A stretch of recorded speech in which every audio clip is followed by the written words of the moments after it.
আচ্ছা, আমাকে একটা কথা বলো, পুরুষ কিসে আটকায়? রূপে আটকায়, গুণে আটকায়। মায়ায় আটকায়। আসলে পুরুষ আটকায় কিসে? এক দেশের এক রাজা ছিল। তার এত ধন সম্পত্তি থাকা সত্ত্বেও তার জীবনে মনে হচ্ছে ভালোবাসার অভাব। তাকে একা একা বোধ হচ্ছে। তাই সে আর এক দেশের এক রাজকন্যাকে বিয়ে করে আনলো। বিয়ে করে আনার পরও তার মনে হচ্ছে তার জীবনে ভালোবাসার অভাব। সে আরো একটা বিয়ে করলো, কিন্তু তারপরও তার মনে হচ্ছে জীবনে ভালোবাসার অভাব।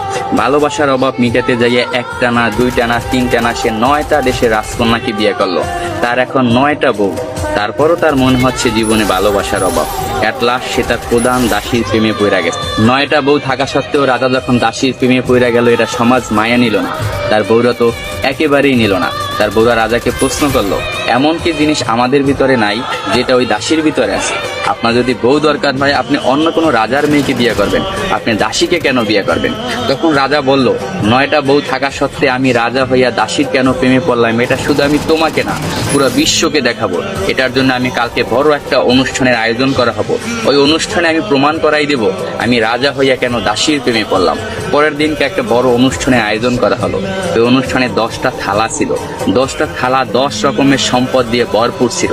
কোনোটায় টাকা, কোনোটায় সোনা, রূপা, হীরা, মুক্তা ইত্যাদি ইত্যাদি দিয়ে 10টা থালা ভরপুর করা হয়েছে।